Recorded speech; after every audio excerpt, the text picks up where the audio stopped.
چاند کی گردش سے اور اس کی منازل سے حضرت انسان کو کچھ سمجھایا جا رہا ہے کہ جب تو پیدا ہوا تھا تو چاند کی طرح سارا زمانہ تیرا منہ دیکھنے آیا تھا، تو بھی اس وقت لوگوں کی توجہ کا مرکز بن گیا تھا اور پھر منازل طے کرتا رہا، اور جوانی کی دہلیز پہ جب تم نے قدم رکھا اور تو بدر تمام ہوا، جب شباب کی بجلیاں تیری آنکھوں سے ٹپکنے لگی تو پھر تیری نظر کا خمار بھی کئیوں کے دل لوٹتا تھا، کئیوں کی نیندیں اچاٹ کر دیتا تھا۔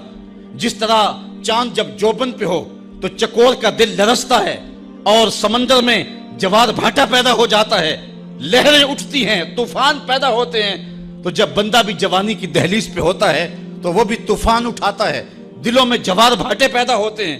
تو وہ لمحے بھی آئے کہ تو نے دلوں کی بستیاں اور دلوں کی دنیا پر ہلچل پیدا کر کے رکھ دی۔ تیرا شباب لوگوں کی زندگیوں کے اندر گھلتا رہا اور کتنوں کی نیندیں اچاٹ ہوتی رہیں، تیری زلف کے شکن کتنوں کا قرار لوٹ کے لے گئے، لیکن پھر وہ لمحہ بھی آیا، حتی آدھا کل ارجون القدیم، پھر بوڑھا ہو گیا، پھر تجھے کوئی دیکھنے بھی نہیں آتا، کوئی تجھ سے اداس بھی نہیں ہوتا، بچے بھی کترا کے گزر جاتے ہیں۔ کہا انسان ذرا چاند کی منزلوں کو دیکھ، یہی چاند کتنا پیارا تھا اور آج اسی چاند کو کوئی دیکھتا بھی نہیں ہے۔ بچہ جب پیدا ہوتا ہے تو اس کی مسکراہٹ دل کھینچتی ہے، اور جب بوڑھا مسکراتا ہے تو اس وقت جو ہے لوگوں کی توجہ نہیں ہوتی۔ بچے کی زبان جو ہے وہ اڑ اڑ کے جب بولتا ہے تو اس کی توتلی زبان کا حسن دلوں میں نکھار پیدا کرتا ہے۔ ماں بھی بلہاری جاتی ہے، باپ بھی صدقے جاتا ہے، بہنیں بھی جو ہے وہ قربان جاتی ہیں۔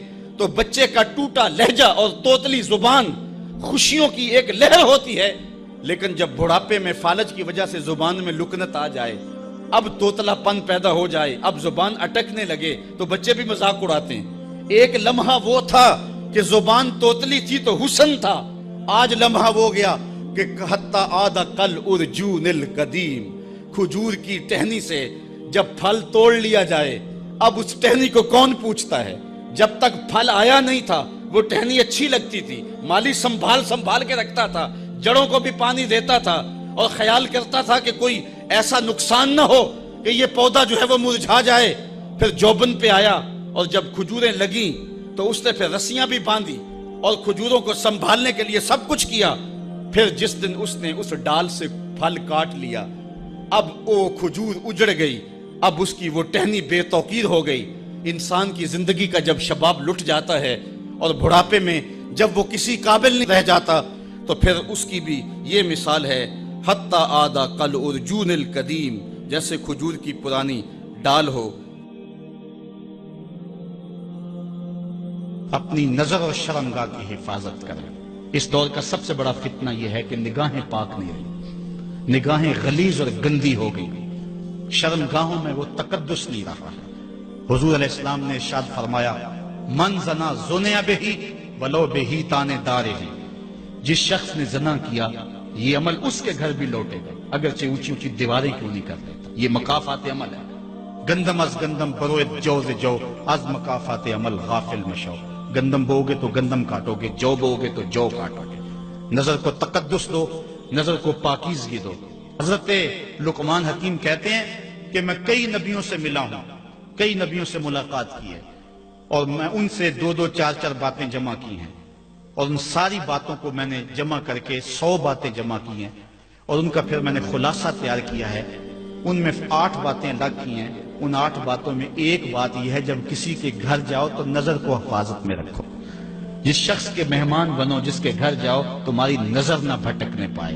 نظر اگر غیر محرم کو شہوت سے دیکھتی ہے، حدیث میں آتا ہے کل قیامت کے دن جہنم کی آگ سے بھر دی جائے گی، وہ سخت رسوا ہوگا۔ آج میڈیا کی آوارگی اور انٹرنیٹ پہ جو کچھ ہو رہا ہے، ٹیلی ویژن اور سینما جو بدتمیزی پھیلا رہے ہیں، اور موبائل پیکٹ جس طرح بے حیائی کو فروغ ہو رہا ہے، ہم اس کے خلاف پوری قوت کے ساتھ بند باندھیں۔ اپنی اولادوں کے ہاتھوں سے ناول چھین لو، ان کے ہاتھوں سے جو ہے وہ فلمیں چھین لو، ان کی خلوتوں پہ نظر رکھو اور ان کی حفاظت کرو۔ جس شخص کی نظر پاک نہیں ہے اس کے من میں طہارت نہیں آ سکتی ہے، دل پاک نہیں ہے اس کو جو ہے وہ باطن کا نور نصیب نہیں ہو سکتا۔ وائے قوم کشتائے تدبیر غیر، کارے او تخریب خود تعمیر غیر، از حیا بیگانہ پیرانے کہن، نوجوانا چوں زنا مشغول تن. کتنی حکمت والی بات کہی اقبال نے. وہ اپنے دور کا دکھڑا سناتا ہے جس دور سے ہم گزر رہے ہیں. اب تو عجیب حال ہو گئے. اقبال کہتا ہے یہ جو میرا دور ہے، جوان تو جوان رہے، بوڑھوں کی نظروں میں حیا نہیں رہا. آز حیا بیگانہ پیرانے کہون. بوڑھے لوگوں کی آنکھوں میں بھی اقبال کہتا ہے حیا نہیں رہا. نوجوانہ چوں زنا مشغول تن. اور نوجوان عورتوں کی طرح اپنے تن کے ساتھ لگے ہوئے ہیں، اپنے تن کو سنوارنے میں ہر وقت کنگھی پٹی میں لگے ہوئے ہیں. یہ مردوں کا کام نہیں ہوتا، یہ دلیروں اور بہادروں کا کام نہیں ہوتا، یہ عورتوں کے وظیفے ہیں. در دل شاں آرزوہا بے ثبات مردہ زائن از بطون امہات. ان کے دلوں میں آرزویں کوئی اور ہی ہیں اور ماؤں کے پیٹوں سے مردہ جنم لے رہے ہیں. دخترانے او بزلف خود اسیر شوخ چشموں خود نماؤ خود دگیر. اور قوم کی بیٹیاں اپنی زلف کی خود قیدی ہو چکی ہیں اور ہر وقت جو ہے وہ اپنے آپ کو آئینے میں دیکھتی رہتی ہیں. ساختہ پرداختہ دل باختہ ابروان مثل دو تیغے آختہ. وہ جو گھر کی رونق تھی، جو آبرو اور حیا کا دوسرا نام تھا، آج وہ دل پھینک قسم کی ہو گئی ہے. آہ قوم میں دل سے حق پرداختہ مرد و مرگے خیش را نہ شناختہ. اقبال کہتا ہائے قوم کہ جو مر گئی اور اسے ابھی تک پتہ ہی نہیں چلا کہ میں مر چکی ہوں اور جینے کا سامان نہیں کرتی. حضور نے فرمایا ہر دین کی کوئی پہچان ہوتی ہے، میرے دین کی پہچان حیا ہے. اگر حیا نہیں ہے تو دین ہی نہیں ہے.